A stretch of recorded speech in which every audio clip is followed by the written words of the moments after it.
आप देख रहे हैं श्री हरि कृपा आश्रम चैनल। संस्थापक स्वामी श्री हरि चैतन्य पुरी जी महाराज।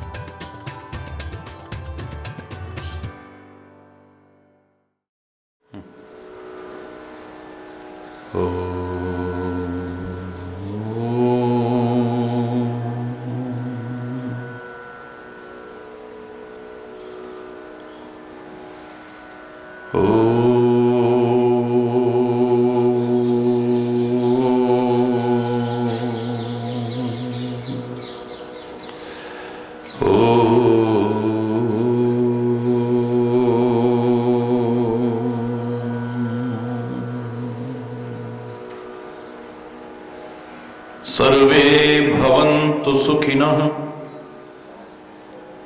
सर्वे सन्तु निरामयः, सर्वे भद्राणि पश्यन्तु, मा कश्चित् दुःखभाग् भवेत्। ॐ शान्ति शान्ति शान्तिः।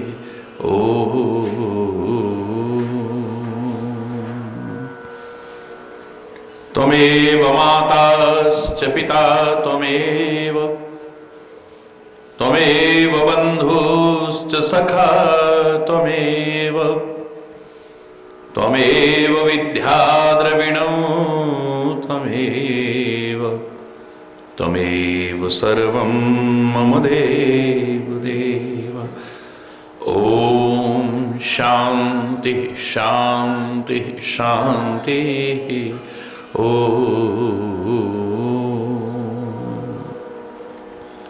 ध्यानमूलं गुरुर्मूर्ति, पूजामूलं गुरुपदं, मन्त्रमूलं गुरुर्वाक्यं, मोक्षमूलं गुरुकृपा। ॐ शान्ति शान्ति शान्तिः। भवानी शंकरो वंदे,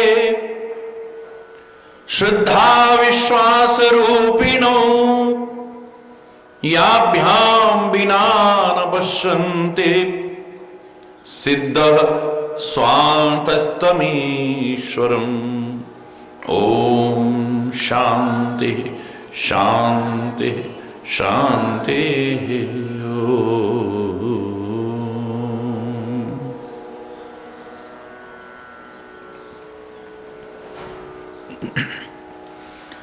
तू ही राम है, तू रहीम है, तू ही राम है, तू रहीम है, तू करीम कृष्ण खुदा हुआ। तू ही राम है, तू ही राम है, तू ही राम है, तू रहीम है, तू करीम कृष्ण खुदा हुआ। तू ही वाहे गुरु, तू यीशु मसीह, तू ही वाहे गुरु, तू यीशु मसीह। हर नाम में तू समा रहा। तू ही राम है, तू ही राम है, तू ही राम है, तू ही राम।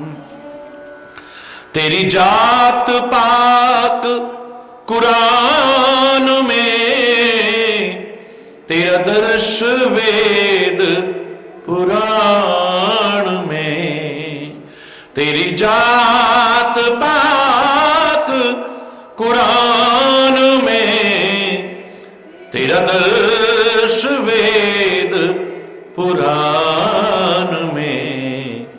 गुरु ग्रंथ जी के बखान में तो प्रकाश अपना दिखा रहा। गुरु ग्रंथ जी के बखान में तो प्रकाश अपना दिखा रहा। तू ही राम है, तू रहीम है, तू ही राम है, तू ही राम है, तू ही राम है। अरदास है कहीं कीर्तन, कहीं राम धुन, कहीं आवाहन। अरदास है कहीं कीर्तन, कहीं राम धुन, कहीं आवाहन। विधि वेद का है ये सब रचन, विधि वेद का है ये सब रचन। तेरा भक्त तुझको बुला रहा। तू ही राम है, तू ही राम है, तू ही राम है, तू ही राम है, तू ही राम है, तू रहीम है, तू करीम कृष्ण खुदा हुआ। तू ही राम है, तू ही राम है।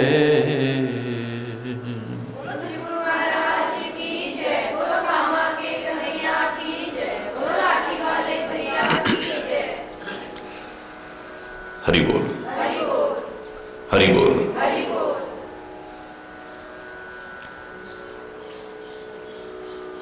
अब नगर में हर ओर आनंद ही आनंद है।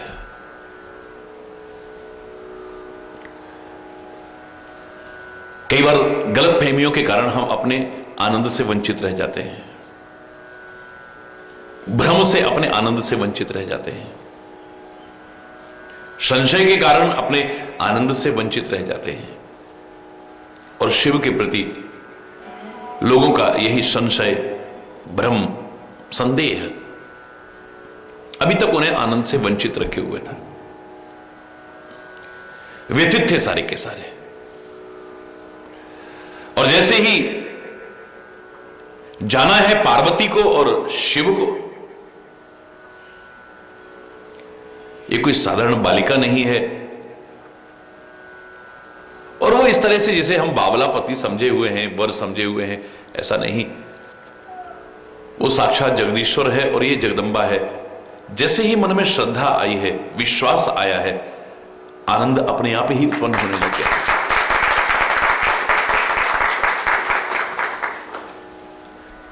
भवानी और शंकर को इसलिए श्रद्धा और विश्वास का प्रतिरूप बताया है। भवानी शंकरो वंदे श्रद्धा विश्वास रूपिणो, याभ्याम बिना न पश्यन्ति सिद्ध स्वांत स्तमीश्वरम।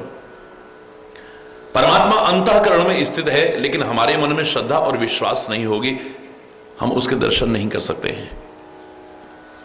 क्यों, कैसे, क्या, इन्हीं प्रश्नों में ही घूमते रहेंगे। ये क्षेत्र ऐसा है, ये संशय का क्षेत्र नहीं, श्रद्धा का क्षेत्र है। यह संदेह का क्षेत्र नहीं है, विश्वास का क्षेत्र है।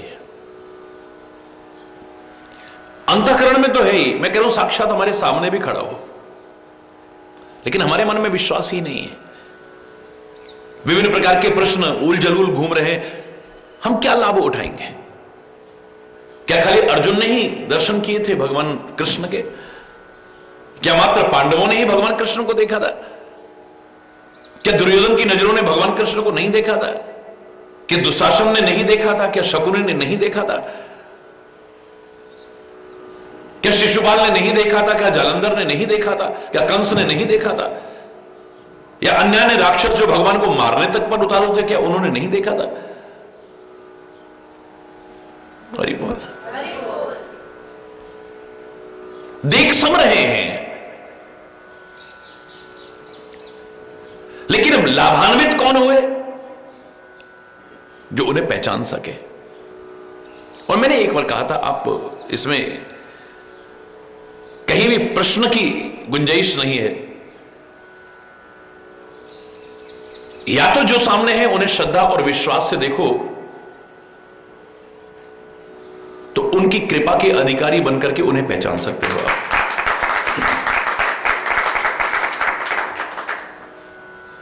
भीष्म पितामह इस रूप में देख के भी पहचान रहे हैं, पांडव इस रूप में भी पहचान रहे हैं, द्रौपदी इस रूप में भी पहचान रहे हैं, विदुर इस रूप में भी पहचान रहा है।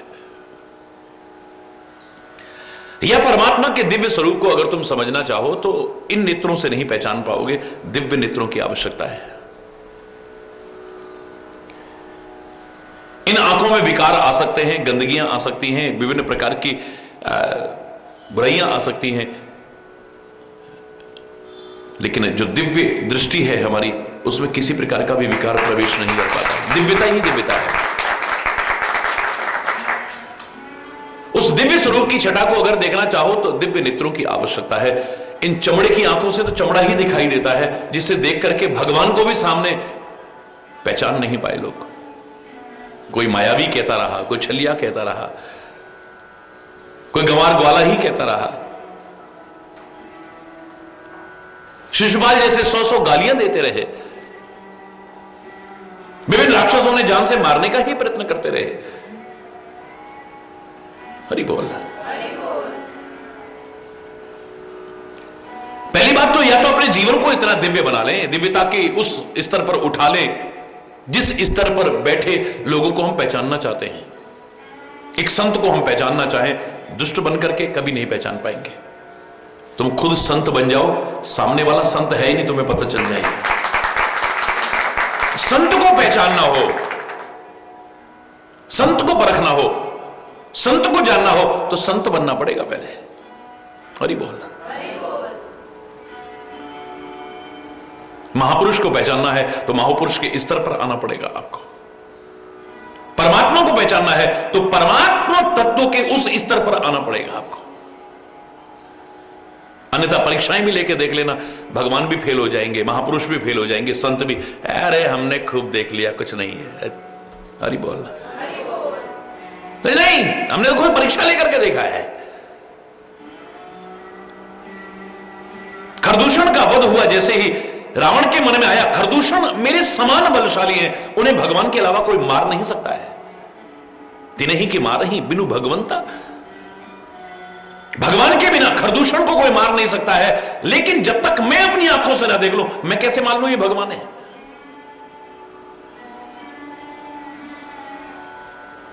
क्योंकि आम आदमी किसी की बुराई को एकदम स्वीकार कर लेता है, अच्छाई को एकदम स्वीकार नहीं कर पाता है। आप किसी की बुराई करके देखो, अरे वो अरे अरे हैं, अरे हम तो बड़ा अच्छा समझते थे। झूठ मूठ भी किसी की बुराई करके देखो, आदमी एकदम से स्वीकार कर लेगा। और किसी की महानता का जिक्र करो तो जब तक अपनी आंखों से हम नहीं देखते, हम विश्वास नहीं करते इन चीजों में। हरि बोलना। जब किसी ने बुराई करी तब नहीं कहा, जब तक अपनी आंखों पर नहीं देखते तब तक विश्वास नहीं करेंगे। रावण कहता है जब तक मैं अपनी आंखों से ना देख लूं, मैं नहीं मानता ये भगवान है। यद्यपि भगवान के अलावा कोई मार नहीं सकता। जो भगवंत लीन, अगर भगवान ने अवतार लिया, अगर शब्द कहां से आ गया फिर? अगर भगवान ने अवतार लिया है तो मैं जाकर के उनसे वैर करूंगा, तो मैं जाए वैर हट करूं, जबरदस्ती वैर करूंगा उनसे।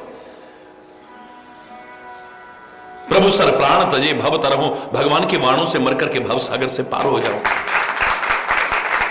भक्ति करके तो मैं हो नहीं सकता हूं, क्योंकि भक्ति का दिखावा कर सकता हूं, रावण स्वीकार कर रहा है। भक्ति का ढोंग कर सकता हूं, भक्ति का पाखंड कर सकता हूं, क्योंकि मेरा खान पान मांसाहारी, मैं तामसिक आहार, तामसिक वृत्तियां, इन सब के रहते मैं भक्ति का दिखावा कर सकता हूं, भक्ति नहीं कर पाऊंगा। भक्ति करके तो भव सागर से पार नहीं हो पाऊंगा। हां, उनके तीरों से मर करके भव सागर से पार हो जाऊंगा। और जो नृपसुत, अगर वो राजकुमार हैं तो सुना है बड़ी सुंदर स्त्री है उनके साथ में, उसका हरण करके ले आऊंगा। एक सुंदरी और मेरी उसमें बढ़ जाएगी। वहीं पर जबरदस्ती वैर करके मरा था या स्त्री का हरण करके लाया था? बोलो ना, बोलो, क्या किया था? स्त्री का हरण करके लाया था, यानी राजकुमार सिद्ध हुए ना। परीक्षा ली है उसने कहा कि मैं परीक्षा लेके देखूंगा, मैं एक अद्भुत हिरण बनाता हूं, मायावी नकली हिरण। अगर ये परमात्मा है तो अंतर्यामी है, जान जाएंगे नकली है। नकली चीज के पीछे आम आदमी नहीं भागता, भगवान क्यों भागेगा? अगर उस हिरण के पीछे ये भागते हैं शिकार करने के लिए, तब तो ये राजकुमार हैं। नहीं भागते हैं तो अंतर्यामी है, पहचान गए ये भगवान है। पर भगवान तो भागे। हरि बोलना। रावण की परीक्षा में भगवान सिद्ध नहीं हुए, और इसीलिए सारी जिंदगी उसे लोग समझाते रहे। मंदोदरी उसे समझाती थी, कुंभकर्ण ने उसे समझाया, माल्यवंत ने उसे समझाया, विभीषण ने उसे समझाया, अंगद ने आके समझाया, हनुमान जी ने आके समझाया, किसने नहीं समझाया? मैंने परीक्षा लेकर देखा हुआ है, वो भगवान हो ही नहीं सकता है। अरे दुनियादारी में भी नियम है, किसी की तुम परीक्षा लेना चाहो, उससे ज्यादा योग्यता होनी चाहिए, या कम से कम उसके बराबर इक्विवेलेंट तो होनी चाहिए, समकक्ष तो होनी चाहिए। एमए क्लास की परीक्षा लेना कोई चाहे तो कम से कम एमए पीएचडी या कम से कम एमए पास तो हो। एमए क्लास की परीक्षा लेने जाओ और 4 क्लास भी तुम पास नहीं हो, हरि बोलना। सामने वाला परीक्षा देगा क्यों? और देगा तो तुम समझोगे कि नहीं समझोगे? हरि बोलना। जिसकी तुम परीक्षा लेना चाहते हो उससे ज्यादा योग्यता होनी चाहिए, या कम से कम उसके बराबर तो योग्यता होनी चाहिए। संत को पहचानने के लिए, संत बने बिना हम नहीं पहचान पाएंगे। महापुरुष को पहचानने के लिए, महापुरुष के स्तर तक जीवन ना आया, नहीं पहचान पाएंगे। भगवान को पहचानने के लिए उस भगवत तत्व तक ना पहुंचे, नहीं पहचान पाएंगे। या तो जीवन और आचरण ऐसा हो जाए कि वो कृपा करके हमें जना दे अपने आप को। सोई जाने ही जे देव जनाई, जानत तुम ही होई जाई। अन्यथा तो विधि हरि शंभु न चावन हारे, जग पेखन तुम देखन हारे, तेऊ न जाने ही मरम तुम्हारा, और तुम ही को जानने हारा। सारी सृष्टि को न जाने वाले ब्रह्मा विष्णु महेश तुमको नहीं पहचान पाए तो और कौन पहचानेगा? जिंदगी भर संदेह में ही उलझते रहे। कैसे कैसे लोगों की बुद्धि भ्रमित हो रही। भगवान कृष्ण को सामने देके सारी सृष्टि को पैदा करने वाले ब्रह्मा की बुद्धि, ये भगवान हो ही नहीं सकता है। भगवान शिव की अर्धांगिनी सती श्री राम को देख करके जंगल में कहती है ये भगवान हो ही नहीं सकते हैं। एक आम आदमी नहीं, देवता नहीं, देवराज इंद्र कहता है ये भगवान हो ही नहीं सकते हैं। इनको तो मैं डुबो करके रख दूंगा, सारी ब्रज भूमि को डुबो कर रख दूंगा। 7 दिन मूसलाधार बारिश करता है।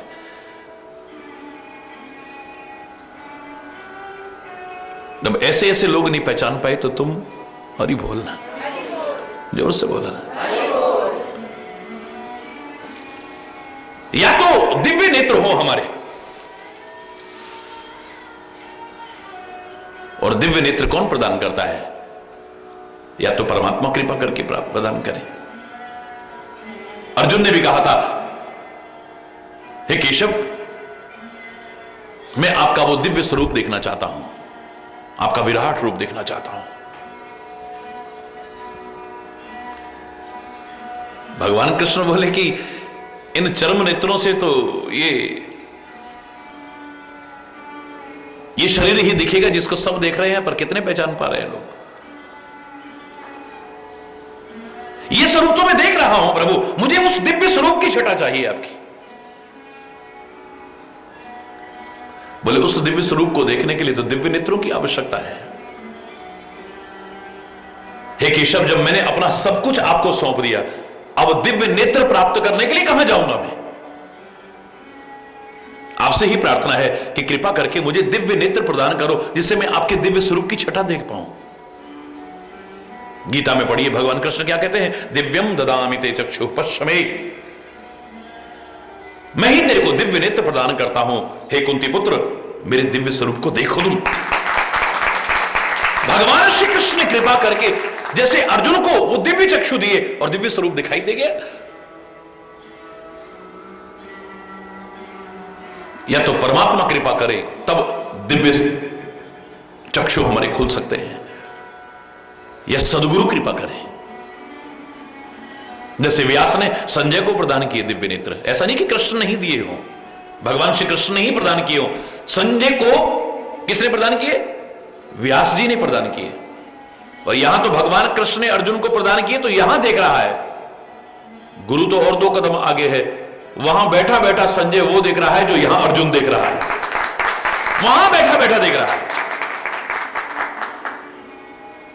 गुरुदेव ने कृपा करके प्रदान किए है। संजय चाहे कितनी दूर भी बैठा है, वहां उससे सब दिखाई दे रहा है, और फिर उसके अंदर इतनी शक्ति सामर्थ्य आ जाती है कि वो जब वर्णन करने लगता है तो सामने चाहे अंधा धृतराष्ट्र क्यों ना बैठा हो, उसके सामने भी सारा चलचित्र की भांति घूमने लग जाता है। उसको वो हाल सुना रहा है संजय वहां बैठा बैठा, उसको भी सारा का सारा ऐसा एहसास हो रहा है जैसे सामने हो रहा है। और तुलसी ने तो और भी 2 कदम आगे कहा, गुरुदेव भी कृपा करके प्रदान करें न करें, तुम श्रद्धा और विश्वास से गुरु चरण कमलों का स्मरण तो करो। श्री गुरु पदनख मणिगण ज्योति, सुमिरत दिव्य दृष्टि होती। सदगुरु भगवान के चरण कमलों का ध्यान करो तुम, उनके जो चरण नख हैं उनका स्मरण करो तुम, अनुभव करके देखो। उन चरण कमलों का स्मरण करते करते करते करते करते करते आपके दिव्य चक्षु अपने आप खुलने लगे जाएंगे।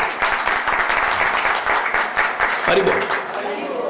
श्री गुरु पद नख मणिगण ज्योति, उनके चरण कमलों के नखों का जो प्रकाश है मणियों के समान प्रकाश है, अंदर का सब अंधेरा मिट जाएगा।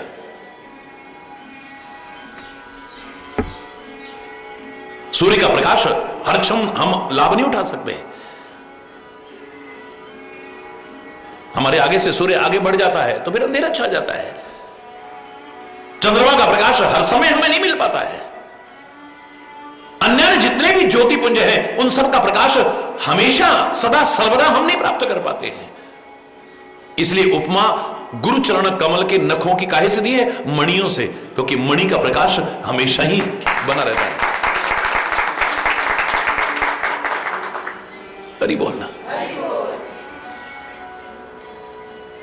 अभी तक शिव को उस दृष्टि से नहीं देखा है, मां के मन में भी संदेह है, सारे नगर निवासियों के मन में भी संदेह है। हां, जो श्रद्धा की स्वरूपा है यानी पार्वती, उसके मन में तो आनंद और उत्साह ही उत्साह। और वही श्रद्धा नारद जी के कहने पर यानी सदगुरु के कहने पर, संत के कहने पर जब सबके मन में पैदा हुई है, अब सारे नगर में आनंद ही आनंद है। हरि बोल। जिधर देखते हैं उधर आनंद ही आनंद हो रहा है।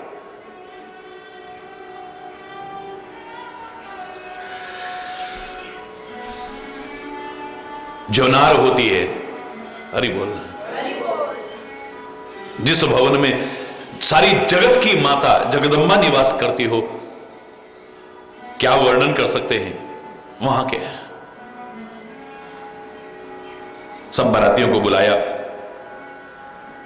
सब के सब विभिन्न प्रकार की पंगतें लगी हुई हैं, बड़े कुशल लोग परोस रहे हैं और सब भोजन कर रहे हैं। स्त्रियों ने देखा कि सब परमात्मा का स्मरण करके भोजन कर रहे हैं। लगी देन गारी मृदुवाणी, गालियां देने लगी हैं मधुर वाणी में। अब गाली तो अच्छी नहीं लगती है, गाली अच्छी लगती है क्या बताओ? समय की मर्यादा का अगर आप पालन करते हैं तो तुलसी ने गलत नहीं कहा है, समय सुहावन गारी बिराजा, समय पर गालियां भी अच्छी लगती हैं। शादी ब्याह में किसी का नाम लेकर के गाली ना पड़ रही हो तो उचक उचक के देखते हैं हमारा नाम। कई जगह पर अभी भी ये विधान है, गालियों का रिवाज अभी भी है, कई जगह पर है, विभिन्न प्रकार से है। जिसके नाम की गाली वो यूं देखता है मेरे नाम क्यों नहीं आ रहा इसमें। हरि बोल। अपनी उपस्थिति का एहसास कराने की कोशिश करते हैं। हर चीज समय समय पर अच्छी लगती है। दिवाली में दिए जले कितने अच्छे लगते हैं।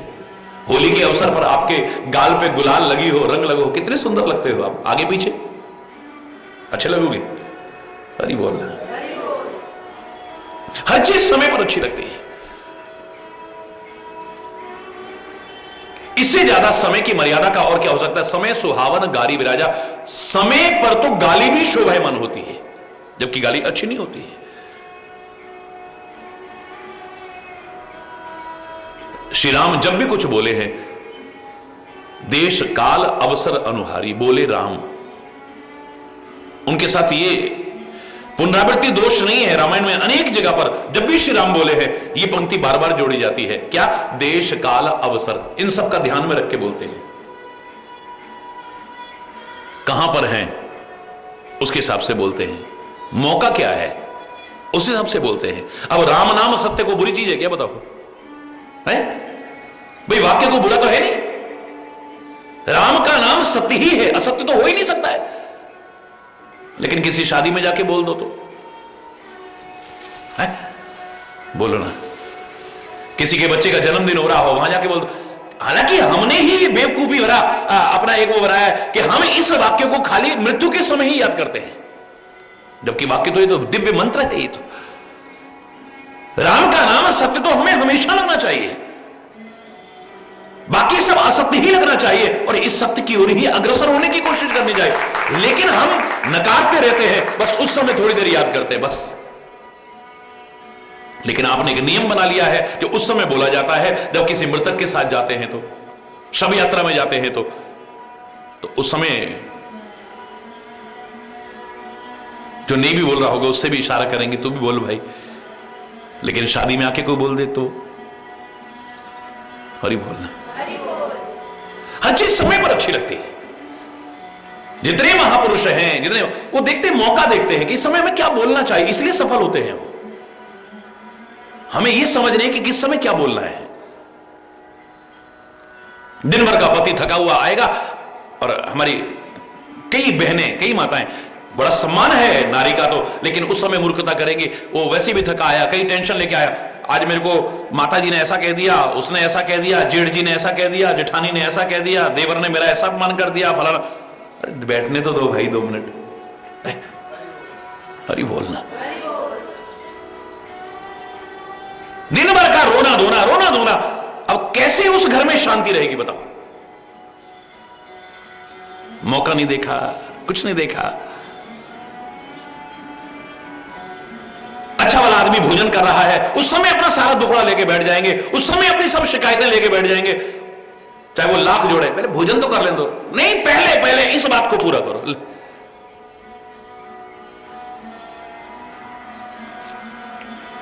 जो समय की मर्यादा को नहीं पहचानता है ना, उससे बड़ा मूर्ख और व्यक्ति कोई नहीं हो सकता है, और उसे जीवन में शर्मिंदा ही होना पड़ता है। याद रखना, आप कितने भी अच्छे हैं, आपकी वाणी कितनी भी अच्छी है, लेकिन देश काल अवसर के अनुसार नहीं बोलते हैं तो आपसे बड़ा नासमझ और कोई नहीं हो सकता है। मौका देख करके बोलिए, किस समय क्या बोलना है, किस समय क्या नहीं बोलना है, कहां पर बोलना है, किससे बोलना है, किससे नहीं बोलना है, कितना बोलना है, कितना नहीं बोलना है, पता होना चाहिए।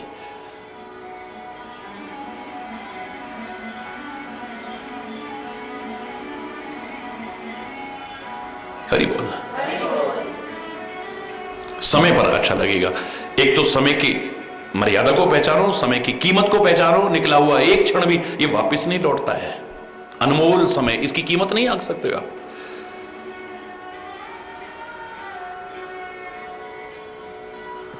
फिर पश्चात आपके अलावा हमारे हाथ में कुछ नहीं रहता है। एक तो समय को व्यर्थ में नष्ट मत करो, व्यर्थ के वार्तालाप में, व्यर्थ की क्रियाओं में, व्यर्थ के चिंतन में, व्यर्थ के वार्तालाप में, व्यर्थ के संबंधों में, व्यर्थ के एक क्षण भी नष्ट मत करो।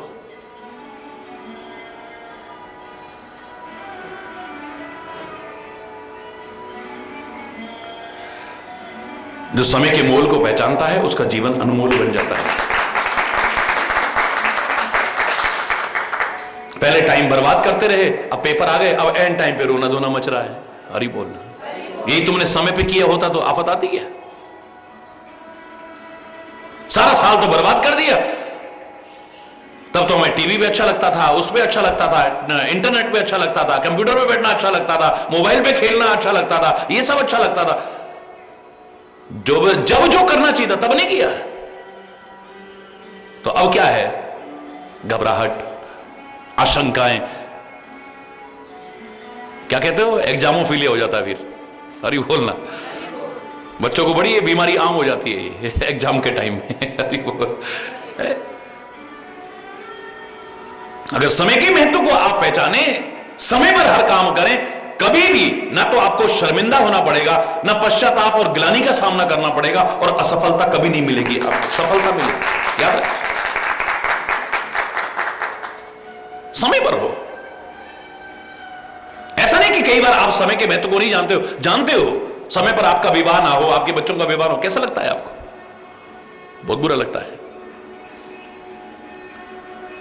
3 साल हो गए, 4 साल हो गए फिर विवाह को, अब समय पर संतान ना हो, कैसा लगता है आपको? बोलो ना। समय के महत्व को जानते हैं आप, लेकिन जहां स्वीकार करना चाहिए वहां नहीं कर पाते हो।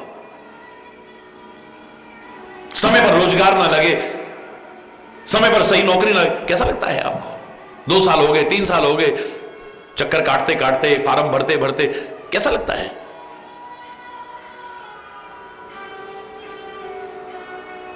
एक दिन सूर्य के उदय होने में थोड़ा सा विलंब, जैसा इतिहास कहता है, हालांकि मैं इसका अर्थ और तरह से करता हूं कि हनुमान जी ने सूर्य को निगल लिया। सूर्य यानी प्रकाश, प्रकाश यानी ज्ञान। बाल्यावस्था में ही ज्ञान से अपने अंतर को भी आलोकित करने की कोशिश करो, ज्ञान को अंदर निगलो। ये बाहर प्रकाश हो रहा है, इतने से काम नहीं चलेगा, तुम्हारे अंतर में भी प्रकाश होना चाहिए। ये हनुमान जी सिखा रहे हैं, और उसके लिए कोई उम्र की बात नहीं है। बाल समय रवि भक्ष लियो, बचपन में ही अंदर प्रकाश कर लिया है। लेकिन जो सामान्य अर्थ आप करते हैं, उस सूर्य को निगल लिया है तो सूर्य को भी निगल लिया, बिल्कुल ठीक है। उनके लिए क्या असंभव है? समर्थ है वो, भगवान है वो। आज थोड़ी देर हो गई है सूर्योदय में, बाल समय रवि भक्ष लियो, तीनों लोक भयो अंधियारो। चारों तरफ अंधेरा छा गया है, त्राही त्राही मच गई है, त्राही त्राही मच गई है।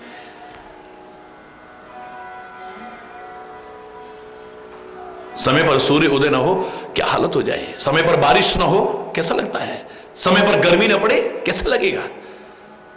समय पर सर्दियां ना आए, ये समय पर जब तक चलते थे प्रकृति बहुत अच्छी चल रही थी। ये समय से जहां हटने लगे वहीं गड़बड़ शुरू हुई है। हमारे देखते देखते देखते देखते बिल्कुल ये है कि ये चातुर्मास का टाइम है तो इसमें बारिश ही होगी। ये महीने सर्दी के हैं तो सर्दी है, ये महीने गर्मी के हैं तो गर्मी पड़ रही है। सब एक दूसरे से बंधे हुए हैं। हरि बोल।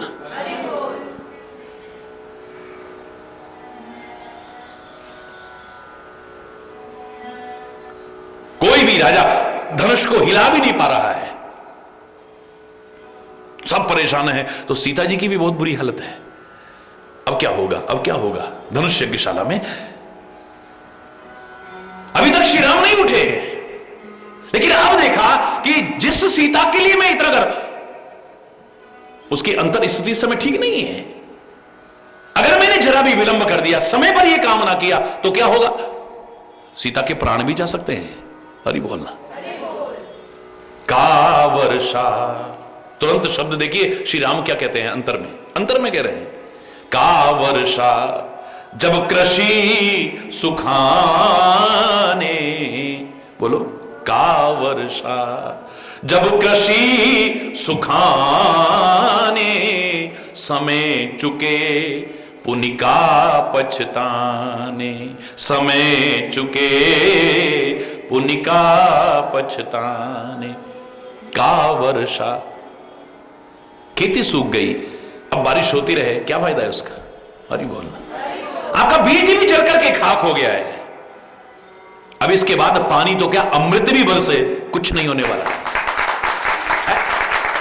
का वर्षा जब कृषि सुखाने, समय चुके पुण्य का पछताने, फिर पछताए, कहावत भी बना रखी ना आपने, फिर पछताए होत क्या जब चिड़िया चुग गई। फिर पछताने से क्या होगा, पहले से रखवाली करते ना, अब चिड़िया चुग गई तो अब रो रहे हो, अब रोने से क्या फायदा होगा।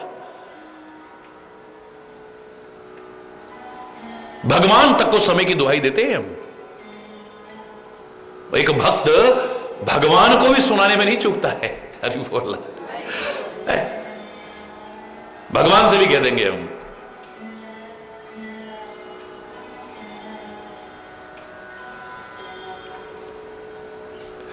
कि अगर समय पर तूने दर्शन न दिए तो फिर फायदा क्या है।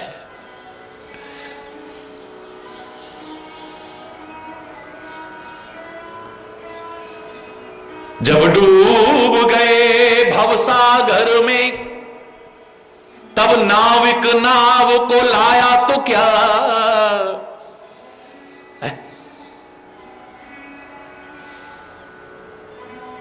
भवसागर में जब डूब गए तब ए नाविक तू नाव को लेके आ, अब हमारे किस काम के, डूब के आदमी मर गया अब नाव ला रहे हो।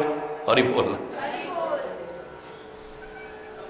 मुख सूख गया जब रोते हुए तब निष्ठुर तू। मुख सूख गया जब रोते हुए तब अमृत भी बरसाया तो क्या। जब डूब गए भव सागर में तब नाविक नाव को लाया तो क्या। जब लोचन बंद हमारे हुए तब निष्ठुर तू मुस्काया तो क्या। जब जीवन ही ना रहा जग में तब आकर दर्श दिखाया तो क्या। फिर क्या हमारी मिट्टी को दर्शन दिखाएगा तू। अरे दिखाने तो टाइम से दिखाना। भगवान तक को समय की दुहाई देते, लेकिन हम समय की कदर नहीं पहचान पाते हैं। जिसने समय का मोल समझा है उसका जीवन अनमोल हो गया है। याद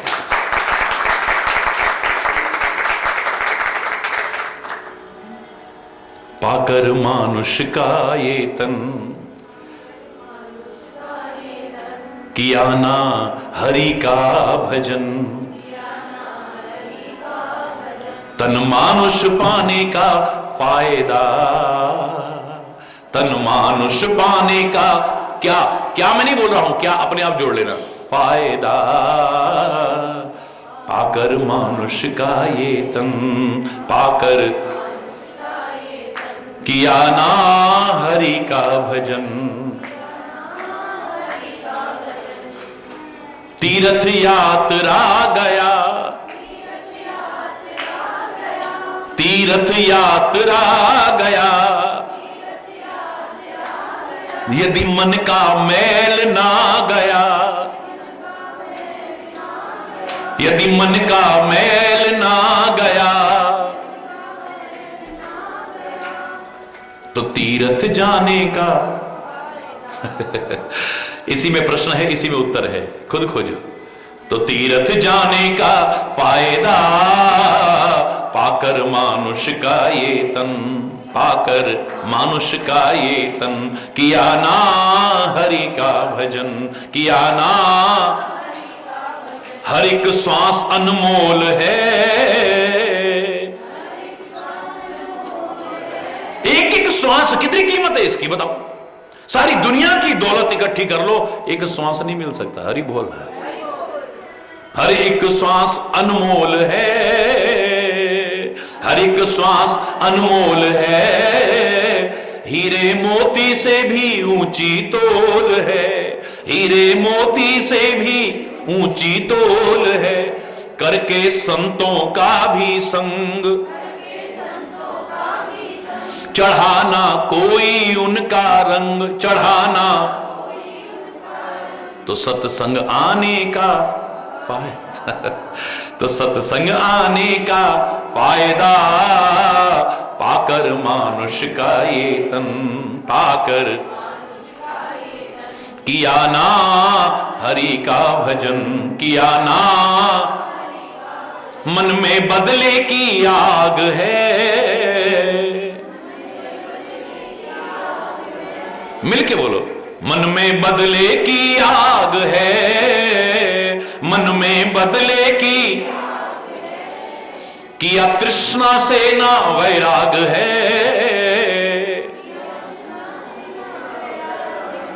किया तृष्णा से ना वैराग है, किया तृष्णा से ना वैराग है। हाथ में माला तू फेरे, हाथ में माला तू फेरे, मन को विषयों में घेरे, यदि मन को विषयों में घेरे तो माला घुमाने का फायदा तो माला घुमाने का फायदा, पाकर मानुष का ये तन, पाकर मानुष का ये तन, किया ना हरि का भजन, किया ना हरि का भजन।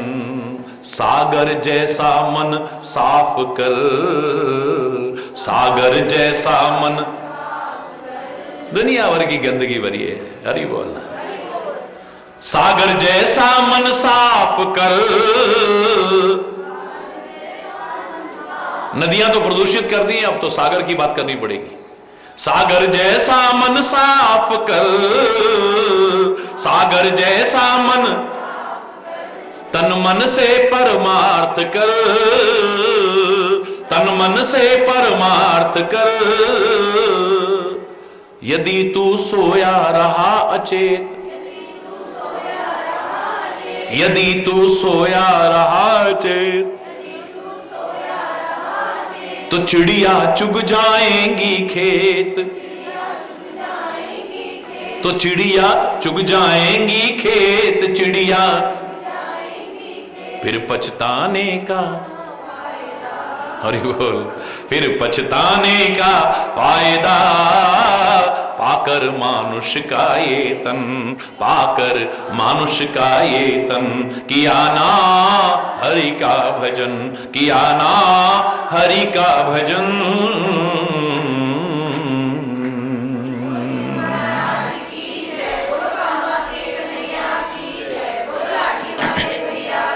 तो कई लोग समय के महत्व को नहीं समझ पाते, बहुतों को बचपन से ही समझ आ जाती है, अच्छाई की ओर लग जाते हैं, बहुत से वृद्ध हो जाते हैं, फिर भी गंदगियां दूर नहीं होती हैं।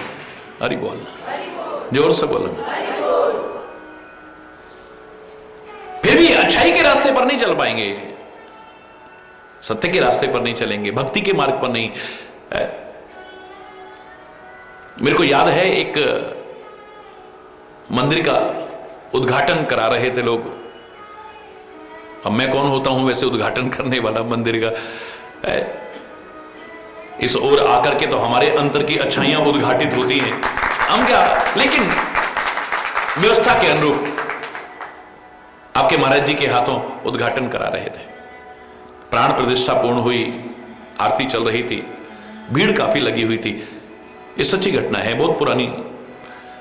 तो अचानक लोग पीछे से पुष्प भी फेंक रहे थे, तो एक व्यक्ति ने क्या किया, इतना मोटा नारियल आप देखा ना था, भड़क करके पीछे से फेंका, आगे आने नहीं देते कोई, तो भीड़ में है।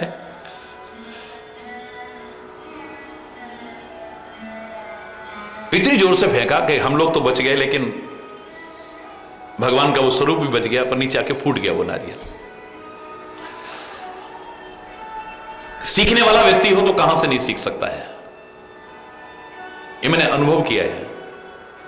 और न सीखने वाला हो तो भगवान भी सामने आके खड़े हो जाएं तब भी नहीं सीख पाएगा। मूर्ख हृदय न चेत, जो गुरु मिलहि विरंची सम। और इसीलिए एक वाक्य में बार बार कहा करता हूं कि हरि चैतन्य के पास क्या और कितना है, और संतों महापुरुषों के पास क्या और कितना है, ग्रंथों में क्या और कितना है, ये इतना महत्वपूर्ण नहीं है, पर आप क्या और कितना ले सकते हो ये ज्यादा महत्वपूर्ण है। हमारे पास क्या और कितना है इसे तो कोई आंक भी नहीं पाएगा। हरि बोलना, तुम कितना ले सकते हो ये तुम्हारे पर निर्भर करता है। ग्रंथों में क्या और कितना है ये इतना महत्वपूर्ण नहीं है जितना कि आप उसमें से कितना ले सकते हो।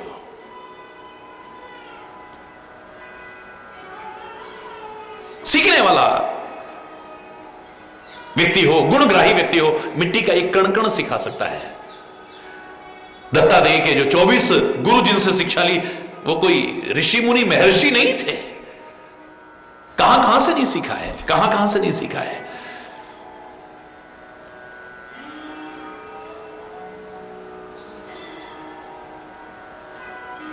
मेरे मन में तुरंत ईश्वर की कृपा से एक प्रेरणा हुई। इधर फूल गिर रहे हैं, गुलाब की नन्ही नन्ही कलियां गिर रही हैं और ऊपर से एक नारियल गिर करके फूट गया है। तो मेरे मन में क्या आता है, देखो बच्चे भी आ रहे हैं, वृद्ध भी आ रहे हैं, हरि बोलना। लेकिन कई बुजुर्ग ऐसे हैं, वृद्धावस्था होने के बावजूद भी उन्हें समझ नहीं आई है, अच्छी की ओर आने का प्रयास नहीं करते हैं, और जबरदस्ती अगर उन्हें लाया भी जाए तो रोते हैं, हरि बोलना। प्रेम के आंसू नहीं, दुख के आंसू। मुझे लगा ये नारियल बिल्कुल वृद्ध हो चुका है, वृक्ष में पहले पुष्प आया, फल बना, पका, कितने जमाने बाद टूटा, फिर जो तोड़ के लाया उसके पास आया, फिर बाजार में आया, फिर होलसेलर के पास आया, फिर रिटेलर के पास आया, कितने दिन दुकान में पड़ा, तब जाकर के किसी व्यक्ति ने खरीदा, और अब ला करके मंदिर में। कितना टाइम बीत गया, बोलो हरि बोलो, कितनी उम्र निकल गई, लेकिन अभी भी समझ नहीं आई। किसी ने ला के फेंका, अरे कहां डाल दिया मेरे को, रो रहा है नारियल फूट करके।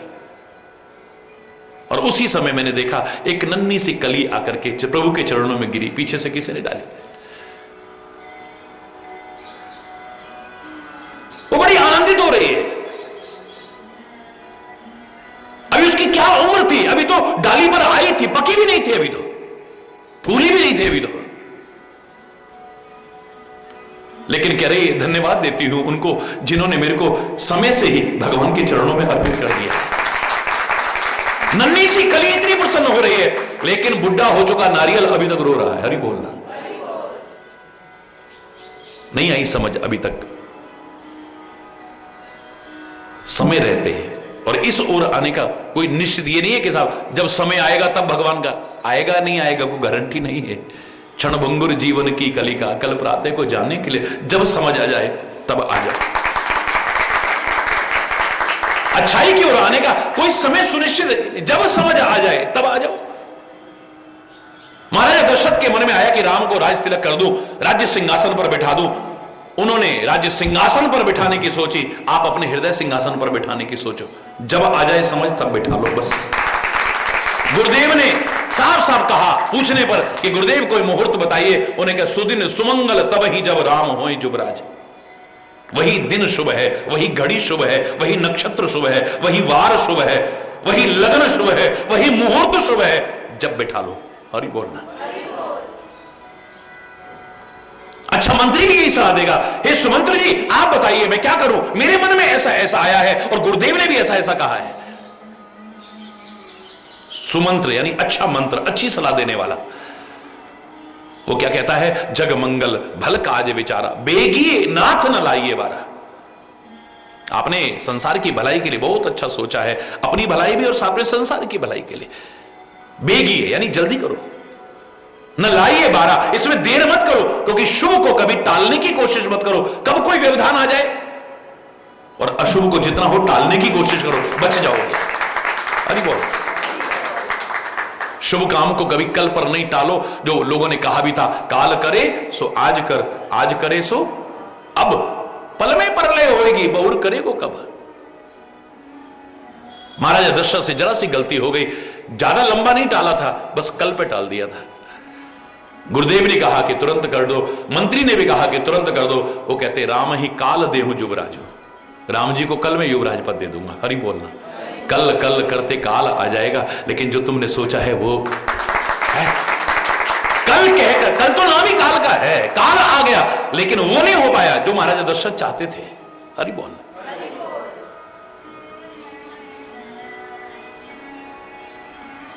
इस समय बहुत बलवान है, हरि बोलना। और जिसने इसकी कदर को पहचाना वही बना महान है। एक एक क्षण अनमोल है, एक एक क्षण अनमोल, और ये जो चला जाता है फिर वापस लौट के नहीं आता है। फिर पश्चाताप होता है, हाय हम तो कुछ कर ही नहीं पाए, हाय हम तो कुछ बन नहीं पाए, हाय हम तो पढ़ नहीं पाए, अब तो पेपर भी आ गए, अब तो ये भी हो गया। लोगों के मन में आता है हमारी जिंदगी ऐसे ही निकल गई। मैं तो कहता हूं अब भी समझ आ गई है तो अब भी समझ जाओ, बीती ताही विसार दे, अब आगे की सुध ले। वो हाय हाय हाय हाय हाय भूतकाल के लिए चिल्लाते हुए वर्तमान को भी खो बैठोगे, वर्तमान में जो करने की संभावना थी उससे वंचित रह जाओगे। अब घबराओ मत, टेंशन मत करो, रो बिल्कुल नहीं। Don't cry on spirit milk जो कहा करता हूं मैं, डोंट क्राई ऑन स्पिरिट। जो दूध गिर गया उस पर मत चिल्लाओ, जो बचा है इसे संभाल लो, वरना ये भी उबल जाएगा। हाय दूध उबल गया, हाय दूध उबल गया, हाय दूध। जो दूध उबल गया सो उबल गया, जो बचा है इसे उतार ले, समझदारी इसमें है। नहीं तो हाय हाय करते ये भी उबल जाएगा। अरे बोला समझदार लोग एक क्षण को भी। और फिर देखो हर चीज समय समय पर अच्छी लगती है।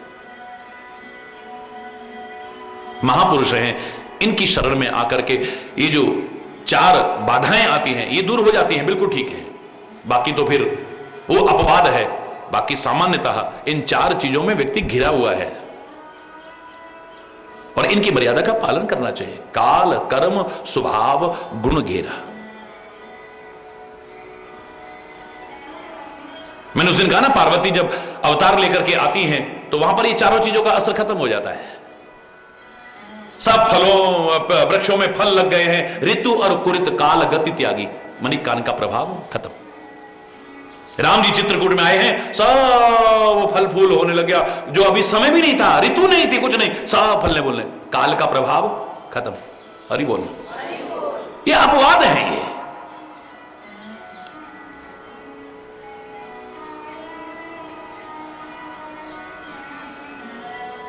सारे के सारे सुखी हो गए हैं, सब सुखी हो गए। राम जी वहां रहने गए, सब सुखी हो गए।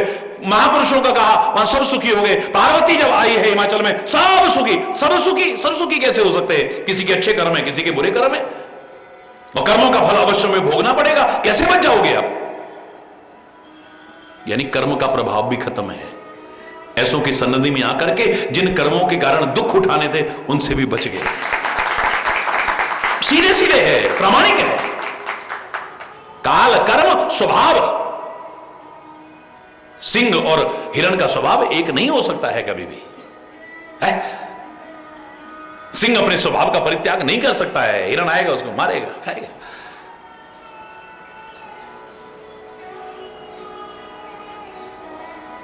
जो स्वाभाविक शत्रुता है वो छोड़ते नहीं है। लेकिन ऐसे महापुरुषों की सन्निधि में वैर विहाय चरई एक संगा। हरि बोल। स्वाभाविक जो वैर है उसका भी परित्याग करके सब एक साथ विचरण कर रहे हैं। वहां पे सिंह भी विचरण कर रहा है, हिरण भी विचरण कर रहा है, ये भी विचरण कर रहा है, वो भी विचरण, सब कर रहे हैं। हरि बोल।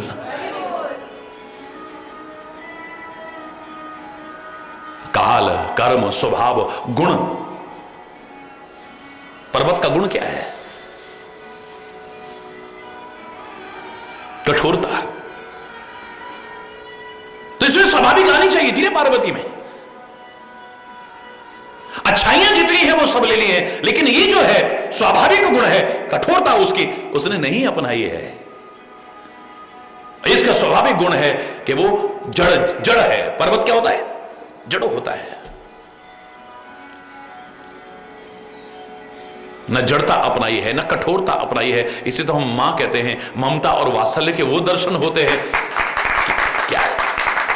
सब ये सारे के सारे जो जीव को जकड़े हुए उनसे बच जाता है आदमी।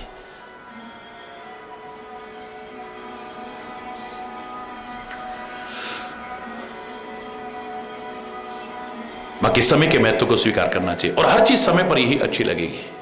अब होली चल रही है, दिवाली के गीत गाओ, आपको कोई रोक नहीं सकता है।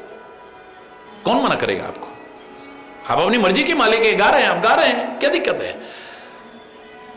लेकिन जितने होली के गीत होली में शोभायमान होंगे, दीपावली पे शोभायमान नहीं होंगे। हर जगह पर दीपक जलते हुए जितने दीपावली में शोभा बढ़ाते हैं, शायद होली के अवसर पर शोभायमान नहीं होंगे। दिवाली के अवसर पर गाल पे गुलाल लगी हुई और रंग लगा हुआ शायद उतना शोभायमान ना हो जितना होली के अवसर पर शोभायमान होगा। हरि बोलना। और इससे ज्यादा उदाहरण क्या दें? समय सुहावन गारी विराजा। बोलो, समय सुहावनी। अब गाली तो अच्छी नहीं होती है, लेकिन समय पर वो भी अच्छी लगती है, विवाह इत्यादि के अवसर पर। और यहां भी यही हो रहा है। नारी वृंद सुरजेवत जानी, गा लगी देन गारी मृदुबानी। बड़ी मधुर वाणी से गालियां देना शुरू कर देती है। हरि बोल, जोर से बोल। गारी मधुर स्वर दे सुंदरी, विंग वचन सुनावही। भोजन करहि सुर अति विलंब, विनोद सुनि सच पावही। जेवत जो बढ़ो आनंद, सो मुख कोटि हूं न परे कहो। अचवाय दीने पान गवने, बास जह जाको रयो। हरि बोल। ये सब हो गया तो मुनियों ने हिमाचल राज को लगन सुनाई है आकर के। अब देखिए, आप ज्योतिष में आप कितनी चीजें देखते हो, बड़े ध्यान से सुनिएगा। मैं ज्योतिष की आलोचना नहीं कर रहा हूं, वेदों का एक अंग है, लेकिन आज जो स्थिति है 100% ही कह दूं तो कोई बुराई नहीं है, वरना 99.99999% ढोंग और पाखंड के अलावा कुछ भी नहीं है। अरे बोलना,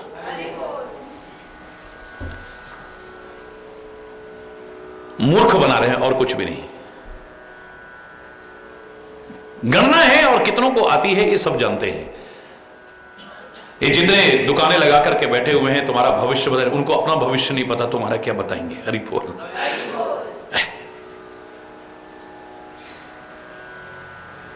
और मैं तो खुले शब्दों में चैलेंज करके कह रहा हूं, इस बात को काट नहीं सकता है कि वर्तमान समय की मांग ज्योतिष की शरण की नहीं है, जीवन को ज्योतिर्मय बनाने की। ज्योतिष की शरण में जाने की नहीं, वर्तमान समय की पुरजोर मांग जो है, जीवन को ज्योतिर्मय बनाने की आवश्यकता है। तमसो मां ज्योतिर्गमय के सिद्धांत को अपनाने की आवश्यकता है। अज्ञान के अंधेरों से ज्ञान के उजालों की ओर आगे बढ़ने की आवश्यकता है।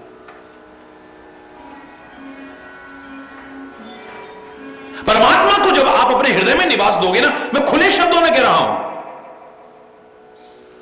परमात्मा चाहे अवध में आए, दशरथ के घर आए या तुम्हारे घट में आए, दशरथ के घर में आए या तुम्हारे घट में, उसके आते ही तो सब अपने आप अनुकूल हो जाता है। टेंशन करने की जरूरत नहीं, हमारा शनि ऐसा चल रहा है, हमारा मंगल ऐसा चल रहा है, हमारा फलाना ऐसा चल रहा है, नहीं। जोग लगन ग्रहवार तिथि, सकल भय अनुकूल। तुलसी ज्योतिष का इतना महत्व स्वीकार करते हुए भी राम के आगमन के साथ ही इसका वर्णन करते नहीं भूलते हैं, भूलते नहीं वर्णन करना। राम का अवतार होते ही क्या कहते हैं? जिनको आता है मेरे साथ बोलो, जोग लगन ग्रहवार तिथि, सकल भय अनुकूल। चर और अचर हर्ष जुत, राम जन्म सुख मूल। योग लगन ग्रह वार तिथि, यही देखते हो आप, उसके आते ही सब अनुकूल हो जाता है। वो चाहे उसके घर में आए या हमारे घट में आए, जब हम उसकी कृपा पात्र बन जाते हैं, हो ग्रहों का प्रभाव होता होगा, मैं विवाद नहीं करूंगा, क्योंकि हरि चैतन्य का काम वाद करना नहीं है, विवाद करना नहीं है, मधुर संवाद करना है। मैं लड़ाई झगड़े के पक्ष में नहीं हूं, काहे को जबरदस्ती इस तरह, वैसे ही दुनिया में इतनी अशांतियां हैं, इतने विवाद, काहे को अपना एक वक्तव्य देकर के एक विवाद को जन्म दिया जाए। अरे बोलना, लेकिन जो वास्तविकता है उसके अवगत कराना इस आसन पर बैठ करके मेरा कर्तव्य भी है। होता होगा ग्रहों का प्रभाव, जो भी होता हो, मैं इस बहस में नहीं पड़ता हूं, लेकिन इस बात को कोई नकार नहीं सकता है कि जहां पर सदगुरु और परमात्मा का अनुग्रह, अनुग्रह मानी कृपा, उनका अनुग्रह जहां हो जाता है, वहां पर कोई ग्रह दुष्प्रभाव नहीं कर सकता है।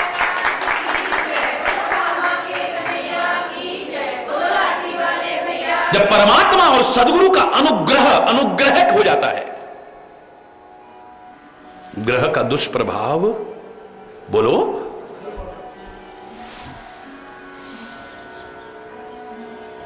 तुलसी ज्योतिष के इतने महत्व को स्वीकार करते हैं, रामायण में भी ज्योतिष के बारे में वर्णन आता है और उनके जीवन में भी ज्योतिष का एक महत्वपूर्ण स्थान रहा है। लेकिन खुद कहते हैं ये सब कुछ नहीं है।